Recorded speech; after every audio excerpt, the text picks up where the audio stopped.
AI শিখবো নাকি programming শিখবো? যে ফিউচারে জব বা একটা ব্যবসা করতে চায় সিরিয়াস ভাবে, তার আসলে কিভাবে চিন্তা ভাবনা করা উচিত? Software development, marketing, sales, execution, operations everything. যেখানে সম্ভব আমরা এআই টুল স্ট্র্যাটেজি ইউজ করতেছি। ঠিক আছে?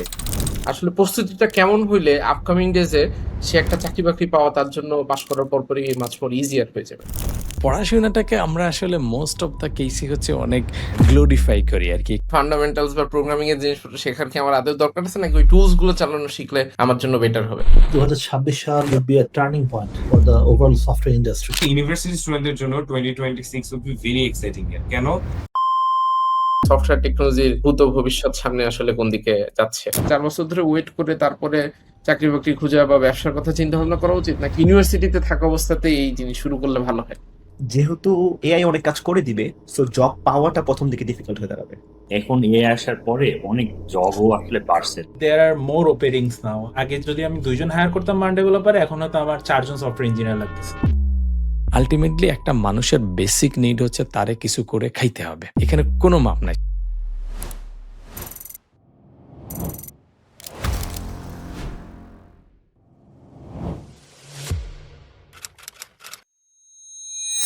না, আমি যেটা বললাম হায়ারিং নিয়ে, I feel like all the hiring managers I'm talking to ঢাকার different কোম্পানিতে ওদের similar concerns যে there are good candidates but they have become much more difficult to find.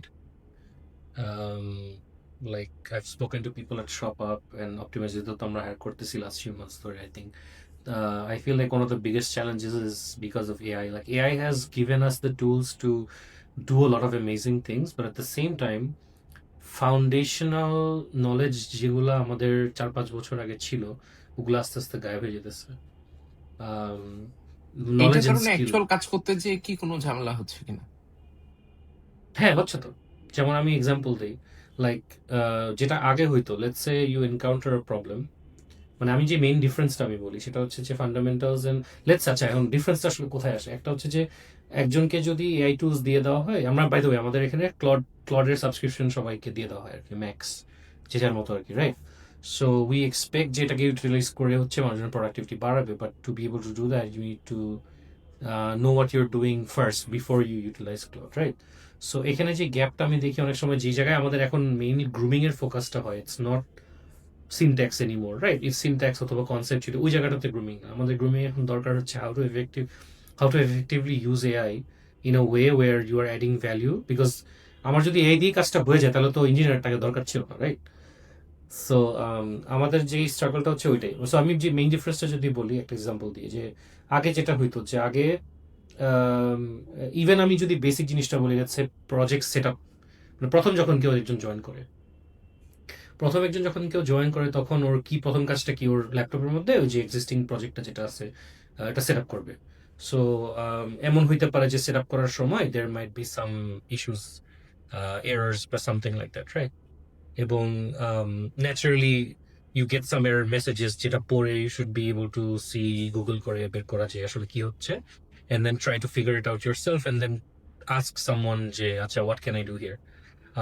এখন I feel like because of AI what's happening is the threshold for how much you will try yourself has decreased a lot. হ্যাঁ, মানে to the এইটা কমে point- গেছে, ধৈর্য কমে গেছে অনেক বেশি। ধৈর্যর সাথে কমে গেছে হচ্ছে ওই যে ইনভেস্টিগেটিভ স্কিল বলেন বা আপনার মানে ইনটুইশনটা বলেন, ওইটা আসলে বিল্ড আপ হচ্ছে না। যেমন এই যে আমার one of I was talking to another engineer of hours, যে আরো কয়েক বছর ধরে এখানে আসছে, সে বলছে যে ওদের ইউনিভার্সিটির সময় হচ্ছে ফাইনাল প্রজেক্টে যেটা হইতো, রাইট? মানে when you're doing a project in university, even not even প্রোডাকশনে, কোম্পানির কথা বাদ দিলাম, প্রোডাকশনে সরি ইউনিভার্সিটির সময় যখন একটা কাজ করা হইতো তখন হয়তো এরকম হয়, like you're trying to figure stuff out এবং জিনিসটা কাজ করতেছে না। হ্যাঁ, সো এখন what you have to do is you have to debug, you have to place logs, you have to মানে search on Google Stack Overflow, হ্যাঁ, বিভিন্ন জিনিস ঘাটাঘাটি করে বের করে আসলে সলিউশনটা দিতে হচ্ছে। এবং the great thing about AI is that AI will do that for you, but the bad thing about AI is that AI will do it for you এবং you won't understand যে the steps to, মানে এমন একটা সিচুয়েশনে যখন পড়বেন যেখানে আসলে এআই হেল্প করতে পারতেছে না, because such a specific scenario, right? মানে এক একটা কোম্পানিতে এক একটা কোড বেস এক একভাবে সেট আপ করা, এটা কোনো ইউনিফর্মিটি নাই, এবং এআইয়ের কাছে কোনো সময় সবকিছুর আনসার থাকবে না। সো ছেলেপেলেরা হচ্ছে ওখানে গিয়ে আটকে যেতেছে যেখানে হচ্ছে এআই ওদেরকে হেল্প করতে পারতেছে না, and that is the challenge, right?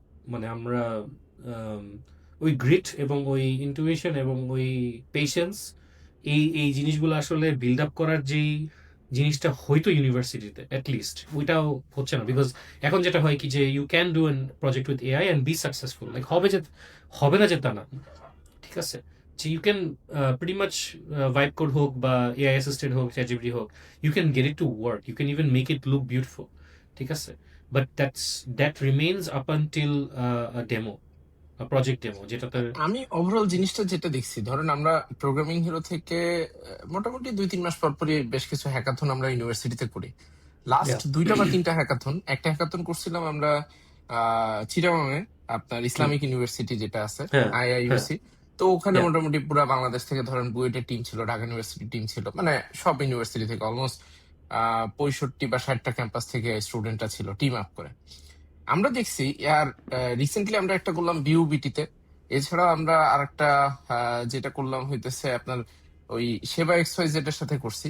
তো ওইটা ছিল পুরা নেশন ওয়াইড, ওইটা আপনার নেদারল্যান্ড এম্বাসি ওইটার ফান্ডিং টান্ডিং করছে। সো এবং ওখানে ওই লাইট ক্যাসেল পার্টনার এবং আদার্স অন্যান্য ইনভলভ ছিল, এবং ওটাতে প্রাইস মানে অনেক হাই ছিল। আমরা সবগুলোতে একটা সিমিলার প্যাটার্ন দেখছি। দেয়ার আর সার্টেন টিমস, ধরেন 3টা বা 4টা টিম আছে যারা কার্সার ক্লড কোড খুব ফাটাফাটি ইউজ করতে পারে, এবং ওদের একটা বিষয় হয়েছে কি যে ওরা ধরেন মেজরিটি প্রজেক্ট তো আসলে মানেসটাকেই করে, কারণ জাভাস্ক্রিপ্টে জিনিসপত্র তৈরি করা ইটস লাইক সুপার ফাস্ট, এবং এআই গুলো কিন্তু আপনি দেখবেন ওকে যদি কিছু না বলে দেন ও ফান্ডামেন্টালি জাভাস্ক্রিপ্টে রেসপন্স করে, কারণ ওইটা ওর জন্য মাছ মোর ইজিয়ার। তো ইন্টারেস্টিং ফ্যাক্ট হইতেছে আমরা প্রত্যেকটাতেই দেখি যে কিছু টিম থাকে যারা ওদের আগে থেকে কিছুটা মানেস্টাক বা প্রোগ্রামিং সম্পর্কে হালকা পাতলা ধারণা আছে, এরপরে ওরা যখন কার্সার ইউজ করা শুরু করছে এত বিউটিফুল ইউআই তৈরি করছে, ফাংশনালিটি খুব চমৎকার ভাবে চলতেছে, ক্ষেত্র বিশেষে ওদেরকে জিজ্ঞাসা করলে হয়তো বা টেকনোলজিক্যাল জিনিসপত্র অত ভালো এক্সপ্লেন করতে পারতেছে না, বাট ওরা কিন্তু করে ফেলছে। যেটা ধরেন স্টার্ট আপ বা এমভিপি তৈরি করার জন্য খুবই ভালো। যে কোম্পানিটা স্টার্ট আপ হিসেবে কাজ করতেছে, যার হয়তো বা অত বড় ইউজার বেস নাই, কমপ্লেক্সিটি নাই ফিচারের ভিতরে, সে কিন্তু ধুমধাম করে ধরেন একটা জিনিস বানায়, এইটা ইউজারকে দিয়ে ইনিশিয়াল টেস্টিং বা এটা সেটা করে ফেলতে পারবে। বাট লার্জ স্কেল অ্যাপ্লিকেশনের ক্ষেত্রে যদি আপনি দেখেন, ওখানে মূল প্রবলেমটা হইতেছে যে একটা কমপ্লিকেটেড প্রবলেম চিন্তা করা এবং ইউজারের পার্সপেক্টিভ থেকে বোঝা, এবং সামটাইমস জিনিসপত্র এত কমপ্লিকেটেড হয়ে যায় যেটা নিয়ে ধরেন আপনি কতগুলো কন্টেক্সট আসলে ওকে ফিট করাবেন, মানে কত ওয়েতে আসলে বুঝাবেন। এবং আরেকটা বিষয় হইতেছে অনেক ক্ষেত্রে হয় কি, যেমন আপনি তপু ভাইকে আশা করি চিনেন, তপু নেওয়াজ ভাই। সো তপু ভাই হচ্ছে ব্র্যাকেটিতে এখন আছে। তো তপু ভাই তো একটা লম্বা সময় ধরে কাজ কাম করে। তো তপু ভাই কিছুদিন আগে একটা ভিডিও বা একটা সেশন ছিল এরকম সিলেটে, তুমি একটা খুবই চমৎকার কথা ওখানে বলছিল, সেটা হইতেছে এআই হচ্ছে আমরা ওই যে ছোটবেলায় যে ম্যাথ করছি যে x to the power N or something, তো এক্সটা হইতেছে আমি নিজে, আর এনটা হইতেছে আপনার সরি এক্সটা হইতেছে এআই, আর এনটা হইতেছে বেসিক্যালি আমার অ্যাবিলিটিটা আসলে কত। কারণ Yep. Same Claude code same cursor কিন্তু আমার কাছেও আছে আপনার কাছেও আছে, কিন্তু আমি যদি না জানি যে ওকে আসলে কি কমান্ড দিব, কোন আর্কিটেকচারে লিখতে বলবো বা কি, আলটিমেটলি দেখি এআই একটা কাজ করে, সেটা হচ্ছে এআই আমাদের টাইপিং এর সময় ফিউচারে কমাই দিবে। আপনাকে আর অত বেশি টাইপ করতে হবে না, কারণ আপনি Exactly, জাস্ট মুখে বলবেন, টাইপ করে দিবেন, ও আপনাকে বলবে। বাট কিভাবে আসলে এটা স্ট্রাকচারটা রাখতে চান, প্যাটার্ন কিভাবে, ওই নলেজটা যদি আপনার ভিতরে না থাকে, আমি দেখি যে আসলে খুবই খুবই সিরিয়াস প্রবলেম। হ্যাঁ, এখানে এটাই মানে আমি যেটা বলি আমাদের মানে যারা জয়েন করে বা যে don't use AI to do anything you can do by hand, ঠিক আছে? মানে আপনি নিজে না করতে পারলে এটা এআই দিয়ে করাটা আসলে it's not gonna benefit you in anyway. কারণ এমন হতে পারে যে হ্যাঁ সরি বলেন। আপনারা তো এমনিতে গ্লোবাল টিমের সাথেও কাজ করেন, আপনাদের তো টেকনোলজি টিমের একটা পার্ট গ্লোবালিও আছে। তো সেই জায়গাটা থেকে এই গ্লোবাল বা লোকাল ট্যালেন্টের ভিতরে এআই এর যে অ্যাডপশন বা এটা নিয়ে আসলে কোনো ডিফারেন্স আপনি দেখেন কিনা? আমরা ডিফারেন্স দেখতেছি না, বিকজ আমরা চিন্তা করতেছি আসলে গ্লোবাল লোকাল আলাদা কিছু না, মানে আমরা আলাদাভাবে দেখতেছি না। কারণ আমাদের যখন এমন না যে আমাদের গ্লোবাল টিম একটা বা লোকাল টিম আলাদা, এমন না, আমাদের জন্য ডিফারেন্ট, বিকজ আমাদের টিমগুলো আসলে স্প্লিট, মানে একই টিমের মধ্যেই এখানে দেশি মানুষ আছে, বিদেশি মানুষ আছে বিভিন্ন দেশের, ঠিক আছে? সো আমরা ওভাবে ডিফারেন্সিয়েট করতে পারি না। একটা জিনিস যদি দেখি যে জেনারেলি স্পিকিং, বা মানে আমি এটা জেনারেলি বলতেছি, might not be relevant, but মানে বাইরের দেশের তুলনায় আমাদের দেশের ছেলেপেলেরা জেনারেলি আরো অনেক বেশি ডাইনামিক হয়।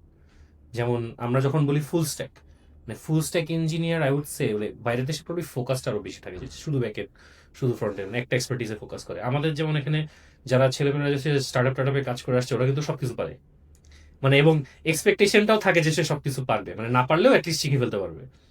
এটা আমি দেখছি যে এটা সব জায়গায় ওরকম ভাবে হয় যে not necessarily, but I feel like এখানকার ওই স্টার্ট আপ মেন্টালিটি বা ইয়ার থেকে ওই জিনিসটা আসছে যে একজনের, মানে কারণ ultimately if you think about it, like একজন মানুষই ডেটাবেস ডিজাইন করতেছে, ফ্রন্ট এন্ড করতেছে, ব্যাক এন্ড করতেছে, ইভেন সিআইসিডিও দেখতেছে, ও হয়তো বা বেসিক্যালি একটা ডিপার্টমেন্ট একা মানুষই। হ্যাঁ, বাট এই এক্সপেকটেশনটা হয়তো বা বাইরের দেশে ওরকম ভাবে নাও থাকতে পারে। But then again the people that I work with are also full stack, মানে গ্লোবালি চিন্তা করতে গেলে। বাট এটা আমি এই কমেন্টটা আমি আমার আরেকটা ইন্ডাস্ট্রির একটা ফ্রেন্ডের কাছ থেকে শুনলাম যে আমি যখন একটা জব পোস্ট দিই ওর কাছে মনে হচ্ছিল এগুলো অনেক বেশি এক্সপেকটেশন। আমি লাইক আমাদের জন্য না, কারণ আমাদের জন্য দেখা যায় যে এক জায়গায় কাজ করতে গেলে you have to take ownership and work across the stack আর কি। আরেকটা যেটা চ্যালেঞ্জ আমার কাছে মনে হচ্ছে right now is assessment, like how do you assess at scale when আমরা হচ্ছে কোনো অনলাইন অ্যাসেসমেন্ট বা টেক হোম অ্যাসেসমেন্ট বা অফলাইন অ্যাসেসমেন্ট দিতে পারতেছি না, because we've tried this and honestly যেটা বললাম যে আমাদের এখন অ্যাসেসমেন্টে যেটা দিতে হবে এবং অনেকেই যারা করতেছে সেটা হচ্ছে যে অফলাইন অ্যাসেসমেন্ট, মানে গণহারে মানুষজনকে ডেকে এনে তারপর কোনো একটা প্রজেক্ট দেওয়া বা কোনো রিটেন এক্সাম বা সামথিং। এটা ছাড়া হচ্ছে ফার্স্ট যে ফিল্টারিংটা সেটা করাটা পসিবল হচ্ছে না, because one on one interview করতে পারি আমরা সিনিয়রদের জন্য, বাট জুনিয়রদের এত ক্যান্ডিডেট থাকবে যেটাতে ওভাবে পসিবল না। তাও আমি বলবো যে ওখান থেকেও উইড আউট করার জন্য একটা ওয়ে থাকা উচিত যেখানে আমরা এফিসিয়েন্টলি মানে ম্যানুয়াল কাজটাকে কমাইতে পারি, যেমন could be like N MCQ, যেখানে এমসিকিউ থেকে জাস্ট পয়েন্ট বেসড করে আমরা ফিল্টার আউট করলাম, সেটা হইতে পারে। যেমন সফল পাই এবং খুবই কুইক টাইমের ভিতরে হইলে বেটার, যাতে হাফ অ্যান আওয়ার 45 মিনিটস। হ্যাঁ, হাফ অ্যান আওয়ার 45 মিনিটস আর হচ্ছে হ্যাঁ 30 কোশ্চেন 30 মিনিটস অর সামথিং, মানে যে একটা কোশ্চেনের জন্য 1 মিনিট টাইম, যাতে ওটা গুগল করে বের করতে আসলে অত হ্যাঁ এক্স্যাক্টলি টাইম না পায় আর কি, এক্স্যাক্টলি খুব কুইকলি যাতে সাবমিট করতে পারে। হ্যাঁ। আর এমনিতে ওভারঅল আপনি 2025 তো দেখলেন, বাট 2026 নিয়ে আপনি কি ফিল করতেছেন? যে একটা তো ধরেন এই ভিডিও মেজরিটি মানুষ যারা দেখবে তারা হচ্ছে ইউনিভার্সিটিতে পড়াশোনা করে বা ওই টাইপের মানুষজন, তো ন্যাচারালি তাদের ভিতরে ইভেন যারা সিএসসি পড়ে বা নন সিএসসি তেও আছে, একটা কমন ধরন ভয় ঢুকছে যে এক হচ্ছে যে আমি তো আলটিমেটলি চাকরি বাকরি বা কাজ কাম হয়তো পাবো না, কারণ এআই তো সবই করে ফেলতেছে বা এআই তো সবই করে ফেলবে, আমার জায়গাটা আসলে কোথায় থাকবে। এক হচ্ছে বাংলাদেশের ছেলেমেয়েরা অত বেশি একটা শিখতে চায় না, শেখার ব্যাপারে আমাদের আগ্রহ ভয়াবহ রকমের কম। তার উপরে যদি আপনার কাছে একটা সলিড এক্সকিউজ থাকে, তখন ধরেন আপনি আরো বেশি একটু গা ছেড়ে দেওয়ার সুযোগ আপনার কাছে থাকে, যে না ঠিক আছে এখন তো মার্কেটে চাকরি বাকরি নেই, মার্কেটে তো সুযোগই নেই, সো আমি কেন আসলে চেষ্টা করবো। এবং আমি একটা জায়গাতে খেয়াল করছি, আমি পার্সোনালি প্রোগ্রামিং হিরো থেকে আলহামদুলিল্লাহ আমরা 100টারও বেশি ক্যাম্পাসে গেছি বাংলাদেশে, ইউনিভার্সিটি ক্যাম্পাসে, বাংলাদেশে 172 ইউনিভার্সিটি। তো আমার প্ল্যান আছে ইনশাল্লাহ সবগুলোতে যাবো। তো এই সবগুলোতে যে মেজরিটি আমি সিএসসি ডিপার্টমেন্টের ছেলে মেয়েদের সাথে কথা বলছি বসে, এবং অধিকাংশ জায়গায় আমি বলতে পারি মেবি রাফলি 80-90% ইউনিভার্সিটিতে আমি যখন জিজ্ঞাসা করছি যে তুমি ধরো বাংলাদেশি বসে গ্লোবালি একটা টিমের সাথে কাজ করার সুযোগ বা অপটিমাইজলি মতো একটা কোম্পানি, বিশেষ করে বাংলাদেশে তো একটা কমন ইয়ে হইতেছে যে মানুষজন ফাইন্যান্সিয়াল নাম্বার শুনলে একটু ভালো ফিল করে। যদি কাউকে বলি যে বাংলাদেশে এমন একটা কোম্পানি আছে যেখানে ইন্টার্নশিপের বেতন 50,000 টাকার উপরে, তোমরা কি কেউ জানো? অধিকাংশ মানুষ ধরেন নামই জানে না, সিএসসি তে পড়ে কিন্তু। তো সেই জায়গাটাতে আসলে আপনি 2026টাকে কিভাবে দেখতেছেন ওদের লেন্সে, যদি আপনি একটু তাকান? আমাদের এখানে হয়তো বা let's say honestly speaking Optimizely has gone through a lot of transformations in the last few years. যখন নিউজক্রেট ছিল তখন থেকে যে কালচারটা, যেই পজিশনটা ইন দ্য ইন্ডাস্ট্রি ছিল, ওখান থেকে কিছুটা ট্রানজিশন হয়েছে এই কারণে because they have been multiple acquisitions as well, right? So আমরা যেমন নিউজক্রেট যখন ছিল তখন ইট ওয়াজ লাইক 50-60 পিপল, এবং তখন হচ্ছে এরকম অনেক আউটরিচও হইতো, used to go out to lot of different campuses, এবং তখন মানুষজনের নামও জানতো, মানে unless you go in to the industry হয়তো বা অপটিমাইজলি এখন নাও জানতে পারে বিকজ আমরা ক্যাম্পাসে ভিজিট করতেছি না এখন আর। এবং আমাদের মানে ইনফ্যাক্ট যেটা আমরা লাস্ট ইন্টার্নশিপেও দেখলাম যে আমাদের যাওয়ার দরকারও পড়তেছে না বিকজ এত পরিমাণ অ্যাপ্লিকেশন আসে। হ্যাঁ, হাউএভার এখানে যে মেইন এফোর্টটা আমার কাছে মনে হচ্ছে যে লাগবে is and something that I am planning on doing next year as well is campus visit করার যে কারণটা ইজ বিকজ আমরা চাই হচ্ছে সব ইউনিভার্সিটিগুলোর থেকে টপ ক্যান্ডিডেট যারা আছে ওদেরকে টার্গেট করা। এখন ওরা কোথায় চলে যাচ্ছে সেটা তো পরে গিয়ে জানতেছি যে ওরা ওই কোম্পানিতে চলে গেছে। আরেকটা জিনিস হচ্ছে যে আমাদের মানে ফিলসফি একটা জিনিস যেটা হচ্ছে it's better for us to hire juniors and then groom them rather than find readymade seniors, because our product it's complex. আমাদের মাল্টিপল প্রোডাক্টস আছে, but it is complex and it takes a while to get used to, right? So আমরা যদি senior কাউকে higher করি, ওর হয়তো কিছু একটা particular experience আছে, ওকে গ্রুম আপ করতে যে পরিমাণ এফোর্ট যাবে সেটার থেকে হয়তো বা যে জুনিয়র আছে ওর মানে ওর এক্সপেকটেশনটা আর অনেক হায়ার থাকে যার এক্সপিরিয়েন্স সহ, রাইট? সো ওরকম যে সে প্রোডাক্টিভলি এসে কাজ করবে, দ্যাট গেটস তার থেকে বরং আমরা দেখি যে যখন আমরা জুনিয়র থেকে ট্রেন আপ করি, আমাদের নিজেদের ওয়ার্ক কালচার অভ্যস্ত করা, আমাদের নিজেদের টুলস এন্ড টেক স্ট্যাকের উপর অভ্যস্ত করা, it makes sense for them to grow faster if they are already here at a junior level rather than ধরেন আমার নিজের ক্ষেত্রে বলি, আমি যখন লাইক অফিসে জয়েন করার আগে তো 10-11 বছর কাজ করছি। সো ওখান থেকে ধরেন একটা মাইন্ডসেট চলে আসে যে আচ্ছা this is how we should do this is how we should do that. But I also learn যে whenever you're joining somewhere else you have to ask questions first, যে আমরা আসলে এটা কি করতেছি এবং কেন করতেছি, কিভাবে করতেছি, কি কারণে, what is the history behind it. এবং সেখান থেকেও মনে হচ্ছে যে জুনিয়র। আচ্ছা, সো আপনার কোয়েশ্চেন যেটা ছিল যে হোয়াট টু এক্সপেক্ট 2026 আসলে আপনি কিভাবে দেখতেছেন এআই এর হ্যাঁ, ধরনের কি লোকজন আসলে চাকরি বাকরি থাকবে না, এটা I don't think so, because I think the question that people are asking themselves, they should shift the perspective. আচ্ছা You should shift the perspective যে the question is the same, যে AI আছে আমার চাকরি কি থাকবে কিনা। The question should not be that. The question should be AI আছে, why would someone hire me when there is AI? That is the question you should ask, right? যে AI তো আমার জন্য জুনিয়র লেভেল কোডের মতো কাজ করতেই পারে, ওকে এজেন্ট দিয়ে হচ্ছে যে রিসেন্টলি কার্সারের ওয়েবসাইটটা মাইগ্রেশন নিয়ে হচ্ছে কার্সারের ফাউন্ডার একটা পোস্ট দিল যে ওরা হচ্ছে এরকম মনে হয় কোন একটা ওয়ার্ডপ্রেস নাকি একটা সিএমএস ইউজ করতো, ওই $230 ক্রেডিট দিয়ে হচ্ছে ওরা পুরো ওয়েবসাইটটাকে রিয়াক্ট এবং মার্কডাউনে কনভার্ট করে ফেলছে বা something like that, right? So এই কাজটা যদি একটা এজেন্ট করতে পারে তাহলে জুনিয়র ইঞ্জিনিয়ার বা ওরা চাকরি কেমনে পাবে? So question you should ask as a engineering student অথবা candidate in general is that আমার ভ্যালুটা তাহলে কোথায়, ঠিক আছে? What are the aspects of engineering in the industry that where the human value is still relevant? মানে that is where the main question is. And এখানে হচ্ছে কয়েকটা জিনিস আছে। একটা হচ্ছে team collaboration and spirit of development. Second হচ্ছে যে সফট স্কিলস যেটাকে বলে, right? So when you are faced with a domain when you're faced with a challenge in a particular domain in a particular company, chances are যে হ্যাঁ like this is not a very unique problem to solve, হয়তো বা cursor বা ChatGPT ওদেরকে question করলে ওরা হয়তো সলিউশনটা দিয়ে দিতে পারে, but when it comes to the actual problem যে আচ্ছা কিভাবে করতে হবে সেটা হয়তো বা জেনারেলি আইডিয়া দিতে পারবে, বাট এক্স্যাক্টলি কি করতে হবে সব সময় কিন্তু সে পুরো কনটেক্সটটা কিন্তু ওর কাছে থাকবে না। সো এখানে নাম্বার ওয়ান জিনিসটা হচ্ছে অ্যানালিটিক্যাল রিজনিংটা আরো অনেক বেশি ইম্পর্টেন্ট, ঠিক আছে? আই ফিল লাইক এআই এর কারণে যেটা হচ্ছে যে অ্যানালিটিক্যাল রিজনিংটা ওর উপর আমি নির্ভর করতে পারি যে আচ্ছা ও আমাকে প্রোজ এন্ড কনসই কিন্তু দিয়ে দিচ্ছে, হ্যাঁ, তো তখন জিজ্ঞেস করতে পারি যে আচ্ছা সিনিয়র ইঞ্জিনিয়ারের দায়িত্ব হচ্ছে একটা সিচুয়েশনের প্রোজ এন্ড কনস অ্যাসেস করতে পারা এবং একটা ডিসিশন দিতে পারা। সো এটাই যদি এআই পারে তাহলে সিনিয়র ইঞ্জিনিয়ার কি দরকার, right? But the fact of the matter is আপনার every domain এবং every company, every service, whatever you say, problem is going to be a bit different, and হচ্ছে being able to adapt to that situation and give a specific solution to a specific problem is what your job is. Like your job is no longer writing code. In fact, it was never about writing code, to be honest. ঠিক আছে, এখন জিনিসটা আরো বেশি realisation হচ্ছে problem মানুষজনের যে মানে আমরা যখন বলি না সিনিয়র হিসাবে কি হয় যে আরে খালি মিটিংই করতে হয়, কোড করার টাইম পাই না, ঠিক আছে? বাট কেন? The reason for that is because জুনিয়ররা বেশি কোড করতেছে বিকজ ওদেরকে ওই অপরচুনিটি আছে, they don't have the bandwidth to go in to those meetings and think about those type of problems. হ্যাঁ, প্রবলেমটা আসলে ফিল্টার ডাউন হয়ে যখন অ্যাকচুয়ালি কি করা লাগবে এই কাজটা আসে, এটা একটা টাস্ক হিসাবে আসে যে এইখানে এই জায়গাটাতে এই চেঞ্জ করতে হবে, তখন হয়তো ইঞ্জিনিয়ার আচ্ছা এখানে আমরা দেখে রেখে করে এই জিনিসটা করে ফেললাম। But the whole thought process behind it, right, is much of more of a burden on the people who either have knowledge or skill or experience of making those decisions, right? এবং এটার কারণে জিনিসটা আমার কাছে আরো বেশি challenging মনে হয়, কারণ অ্যাজ আ জুনিয়র লেভেল ঠিক আছে তোমার আপনার লেভেলে কোডিংটা হচ্ছে একটা এজেন্ট করতে পারতেছে, তখন আপনার ভ্যালুটা কোথায়? তখন আপনার ভ্যালুটা আরো অনেক বেশি, তখন আপনার অ্যানালিটিক্যাল এবং রিজনিং স্কিলসটা অনেক বেশি অ্যাপ্লাই করতে হবে actually, more than before. So you have to grow yourself much faster as an engineer in terms of those aspects. মানে বেসিক্যালি এখন আপনি যদি বলেন যে ইভেন কার্সার বা কি চ্যাটজিপিটিকেও যদি বলেন যে একটা কোড ভাবে যে কিছু একটা লেখার পরে you can say as a senior engineer review this code to find out best practices or good practices or something and improve it, সেও সেটা করে দিতে পারবে। হ্যাঁ, তো ওখানে বলতে পারবেন যে ওখানে তাহলে মানুষজনের কাজ কি, right?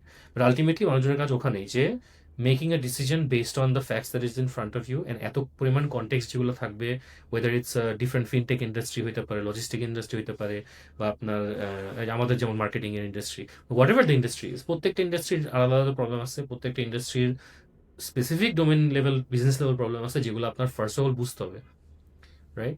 So AI will help you write the code, মানে কোডটা হয়তো নিজের হাতে লেখা দরকার নেই, বিকজ সেটা করে দিবে, বাট কি লিখতে হবে, কিভাবে লিখতে হবে, কেন লিখতে হবে, এই জিনিসগুলো বোঝাটা is the number one important thing right now. Even So- জুনিয়রের ক্ষেত্রে আমি যে জিনিসটা দেখি সেটা হইতেছে যে জুনিয়র, ওই যে আমি হ্যাকাথনের এক্সপিরিয়েন্স যেটা বললাম, ওখানে কিন্তু 4-5টা টিম ভালো করতেছিল, বাকি যে টিমগুলো ছিল ওদের ক্ষেত্রে কিন্তু কমন প্যাটার্ন হচ্ছে যে ওরা ধরেন ওদের কাছেও কার্সার আছে, চ্যাটজিপিটি আছে, জেমিনি আছে, সবই আছে, কিন্তু ওরা অত ভালো আউটপুট জেনারেট করতে পারতেছিল না, কারণ ওদের ভিতরে তো আগে প্রোগ্রামিং এর নলেজটা, ফর এক্সাম্পল আপনি যেটা কথা বলতেছিলেন যে কার্সারের ওয়েবসাইটটা শিফট করে নিয়ে গেছে, ওটা রিঅ্যাক্টে করছে সামথিং, সো কোডটা হয়তো বা দিচ্ছে, তো সেইটা তো কোন একটা ডেভেলপারকে আলটিমেটলি এটা পড়ে আগে বুঝতে হয় যে আমাকে যে Yes. আউটপুটটা দিছে আমি এটা Yeah. ঠিকঠাক আছে কিনা, এটা আমি প্রপারলি ইন্টিগ্রেট করবো কিনা, অনেকগুলো হুম। জায়গাতে ফাইন্যান্সিয়াল জিনিসপত্র আছে, অনেকগুলো জায়গাতে সেন্সিটিভ ডেটা হ্যান্ডেলিং এর বিষয় আছে, এবং আমার কাছে যে জিনিসটা মনে হয় সেটা হইতেছে আলটিমেটলি ভিতরে আসলে মানুষের ভিতরে ওই নলেজটা থাকতে হবে, এবং টাইপিং এর সময়টা হয়তো বা চলে যাবে, বাট মাথাটা আলটিমেটলি যদি শার্প না থাকে, ওই শেখাটা যদি স্ট্রং না হয়, তাহলে আলটিমেটলি আগানো পসিবল না। আর ক্ষেত্র বিশেষে অনেক ক্ষেত্রে মনে হয় যে ওই ওই কাজটা যদি একটা এআই এজেন্ট করে ফেলে, তাহলে তো একটা কোম্পানিতে কম মানুষ লাগবে। বাট আমি পার্সোনালি যে জিনিসটা দেখছি সেটা হইতেছে এআই আসার কারণে কাজকাম কিন্তু আরো কন্টিনিউয়াসলি বাড়া শুরু করছে, কারণ নতুন নতুন ফিচারের ডিমান্ড আসতেছে, নতুন নতুন ইন্টিগ্রেশন আর এভরিথিং। এখন এগুলো কে করবে? ইভেন আপনি ইফ ইউ লুক এট এই চ্যাটজিপিটি, কার্সার বা এই টাইপের কোম্পানিগুলোর দিকেও আপনি যদি খেয়াল করেন, যেই লেভেলে আপনি ফিচার ফাংশনটি রিলিজ হচ্ছে, ইভেন বড় বড় কোম্পানিতেও কিন্তু আলটিমেটলি যেটা হয়, বড় কোম্পানি অনেকগুলা এজেন্ডা থাকে। এক হইতেছে যখন আপনার কোম্পানি লিস্টেড হয়ে যাবে স্টক এক্সচেঞ্জে, তখন আপনি হঠাৎ হঠাৎ করে বিভিন্ন ধরনের হেডলাইন করার জন্য অনেক জিনিসপত্র করবেন। ফর এক্সাম্পল যে 5 বছরের উপরে 10 বছরের উপরে যে সমস্ত ইঞ্জিনিয়ার হয়ে গেছে, সো আমি এগুলোকে আপাতত ছাঁটাই করি, কারণ ওদের জন্য কিন্তু হায়ারিং অত বেশি একটা চ্যালেঞ্জিং না, কারণ ওর কাছে কন্টিনিউয়াসলি ফ্রেশারের পাইপলাইন থাকে, আর অলরেডি টপ ট্যালেন্ট কিন্তু তার কাছে অলরেডি যে বসে থাকে যে ভাই আমারে হায়ার করো, আমারে হায়ার করো, এই লেভেলের একটা সিচুয়েশন। সুতরাং ওখানে হেডলাইন এবং কেন আসলে ছাঁটাই করতেছে সেটা কিন্তু ক্লিয়ার কোনো রিজনিং আসলে ওইভাবে থাকে না, এবং পুরো জিনিসটাই আসলে আমি দেখি যে ওই যে স্টক এক্সচেঞ্জের আসলে খেলা আর কি আলটিমেটলি। এই জায়গাটাতে আপনার কাছে কি মনে হয়? আমি চিন্তা করতেছি যে I think going back to your original question, যে ভ্যালু এই বছরে মানে 2026 এর আমাদের ওভারঅল প্ল্যান ডেফিনেটলি, মানে অপটিমাইজেশন স্পেসিফিক প্ল্যান যদি বলি গ্রোথের, লাইক উই ওয়ান্ট টু, আমরা হচ্ছে এখন এআই নিজেদের এআই প্রোডাক্ট নিয়ে কাজ করতেছি, and আমরা হচ্ছে টিমকে গ্রো করতে চাই। We been looking to hire for the past few months, and মানে আমরা এখন সিনিয়র ক্যান্ডিডেট দেখলাম, জুনিয়র ক্যান্ডিডেট দেখলাম, there is a common thread আসলে ওই এআই কারণেই বলা যেতে পারে। So our plan is to মানে জুনিয়র থেকে হচ্ছে নিয়ে গ্রুম আপ করার sort of that's our strategy right now. সেটাই আমরা দেখতে চেষ্টা করতেছি যে we want people who are, আমি যদি বলি যে আপনার অডিয়েন্সের ক্ষেত্রে, মানে ফর দিস ভিডিও স্পেসিফিকলি, যে যারা ইদার ইউনিভার্সিটিতে আছে অথবা is going to graduate and are going to the industry, I would say যেটা বলতেছিলাম সফট স্কিলের ব্যাপার, right? Like being able to utilise this tools effectively, but at the same time still having those skills, যে আচ্ছা আমাকে যদি নিজেকে আমার করতে দেওয়া হইতো তাহলে আমার হয়তো একদিন লাগতো, বাট আমি কার্সার দিয়ে বা ইয়া দিয়ে হয়তো আমি 5 মিনিটে করে ফেলতেছি, বাট আমাকে যদি দেওয়া হইতো আমি যাতে পারি। সো আমার অ্যাডভাইস বা ওইটার জন্যই হবে যে লাইক মানে কোনো একটা প্রজেক্ট বা কোনো একটা অ্যাসাইনমেন্ট করার জন্য যেই এফোর্ট দেওয়া হয়, working in the industry is obviously not the same thing, right? So even hackathon থেকে আমরা যেটা করতে পারি, মানে hackathon is a good test for hiring freshers এই কারণে, বিকজ ওদের ওই ক্যাপাসিটিতে বোঝা যায় যে ওরা কতটুকু এফেক্টিভলি একটা কাজ একটা শর্ট অ্যামাউন্ট অফ টাইমে করতে পারে, but you still need to groom them to be able to work in a production environment, in an actual organisation. ওটা আলটিমেটলি অন দ্য জবই করতে হয়, বাট যেই মাইন্ডসেটটা নিয়ে আসতে হবে, এবং যেটা আমি দেখলাম যে because you are using AI to complete assignments, that should not give you a false sense of confidence যে আমি পারি, without knowing the fundamentals. So ফান্ডামেন্টালসের জিনিসটা আসলে স্টিল ভেরি মাচ রেলেভেন্ট, এবং ওইটা মানে তখনই আপনার চাকরি থাকবে না যখন আপনি আসলে অনলি এআই এর উপরে রিলাই করবেন কাজ করার জন্য। ব্যাপারটা কিন্তু উল্টা, মানে এআই কারণে যে চাকরি চলে যেতেছে তা না, চাকরি চলে যাবে তাদের যারা হচ্ছে এআই ছাড়া কাজ করতে পারবে না। সরি, মানে যারা হচ্ছে এআই, মানে ওইটাই আর কি, মানে যারা হচ্ছে শুধু এআই এর উপর রিলায়েন্ট, এবং এমন একটা প্রবলেম যদি ধরেন একটা বাগ আসলো যেখানে হচ্ছে এআই সলভ করতে পারতেছে না, এবং ওর তখন এমনি এরর মেসেজ টেসেজ দেখে ডিবাগ করে বলতে পারতেছে না, তখন কিন্তু ওর চাকরিটা আসলে রিস্কে থাকতেছে। সো আমরা যেটা দেখি যে লাইক মানে years and years of fundamentals যেগুলো আমরা সফটওয়্যার ইঞ্জিনিয়ারিং এ চিন্তা করি, যেটা হচ্ছে প্রাইমারিলি এখন comes down to this skills about debugging, skills of reading code, কারণ যে কোনো কোম্পানিতে ঢুকলে এমনিও কোড পড়তে লাগে। You have to be able to read the code that AI is generating and actually say whether that is good or bad, because আমি যদি বলি যে ইমপ্রুভ দিস কোড বলার আগে তো আমার বুঝতে হবে যে ইমপ্রুভ করা দরকার, সেটা এখন কিভাবে বুঝবো, right? So in order to be able to assess the AI whether it's doing good or not, you have to read a lot of existing code. You have to assess whether that code is good or bad, read good practices about what is good code, what is bad code. এগুলো কিন্তু আমরা AI আসার আগেও বলতাম, ঠিক আছে? এগুলো যে ইরেলেভেন্ট হয়ে গেছে তাও কিন্তু না, রাইট? সো সফট স্কিলস মানে হার্ড স্কিলসের দিক দিয়ে I would say debugging and still deeper level নলেজগুলো স্টিল ইম্পর্টেন্ট। যেমন for example processes and threads কীভাবে কাজ করে, এই টাইপের জিনিসগুলো হচ্ছে যখন ডেটাবেজের প্রোডাকশনে যখন একটা কোনো বাগ আসবে যেখানে হচ্ছে এরকম কনকারেন্সি ইস্যুতে ধরা খেয়ে গেছে, ChatGPT বা এদেরকে জিজ্ঞেস করলে you give the error message, ও কিন্তু ডাইরেক্টলি বলবে না যে this is because of this.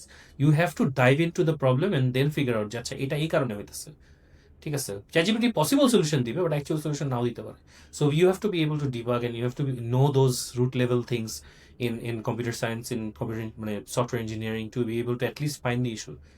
এবং সেকেন্ড জিনিসটা যেটা বলে সফট স্কিলের ক্ষেত্রে being able to analyse the requirements, কারণ গার্বেজ ইন গার্বেজ আউট বলে তো কথাটা আছে, right? So whatever you give, you will get. So if you don't have a good idea of what problem you are trying to solve, তো ওই cursor use করেন, ChatGPT use করেন, ওইটা same মানে ওই লেভেলেরই আউটপুট দিবে আসলে। সো এই জন্য আমি বারবার বলি যে if you can do it yourself, you have a clear idea of what you need to do, and then you ask cursor to do exactly that, you will get much better results.